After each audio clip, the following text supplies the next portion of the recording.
I am a donut. That's what this guy, John F. Kennedy, is sometimes accused of having said in his iconic 1963 speech in West Berlin. Yes, in German, a Berliner could refer to a person from Berlin or this kind of jam-filled donut. But many Germans refer to this as a Krapfen, and in Berlin it's known as a Pfannkuchen, which translates as pancake. Confused? Me too. If the American president had been more literal and claimed to be an American, it wouldn't have helped him much either. In Germany, this sugary treat is known as an Amerikaner, or American. Okay, enough of the baked goods. Today, we're taking Meet the Germans on a transatlantic trip. I want to find out, just how sweet are German-US relations?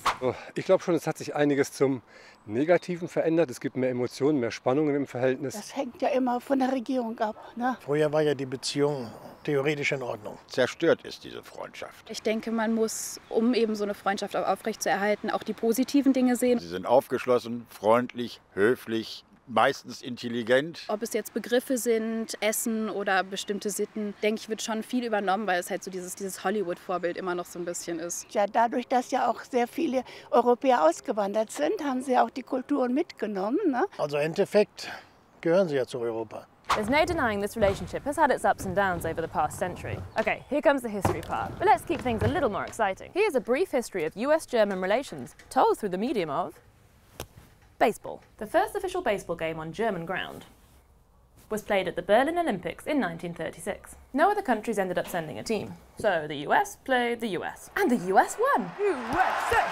USA! The Second World War unsurprisingly saw US-German relations hit rock bottom. Major League Baseball players were drafted into the US military, and the sport all but disappeared in Nazi Germany. After World War II, things got a lot better, as the US helped to rebuild a modern, democratic Germany. The occupying Americans wanted to teach the Germans the American way of life. And one way to do this was through sport. The Cold War period saw the US and West Germany unite against the common enemy of communism and the Soviet Union.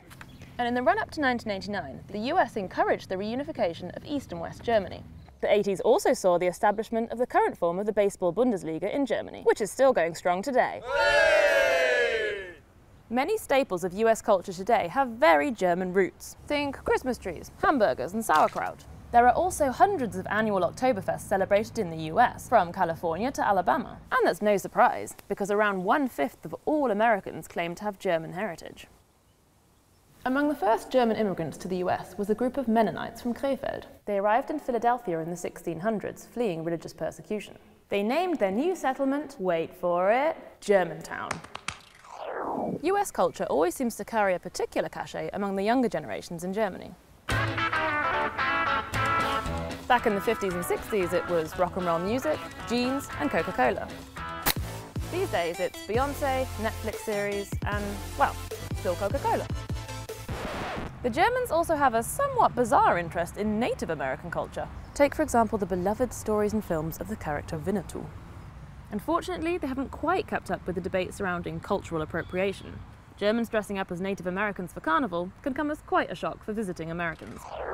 There's also been a fair amount of linguistic trading between the two nations over the years. Where would the Americans be without their kindergarten or Schadenfreude? And the Germans without their laptops, meetings, marketing, t-shirts, yuppies, and jet lag? That's all from this week's Meet the Germans. Auf Wiedersehen, see you later.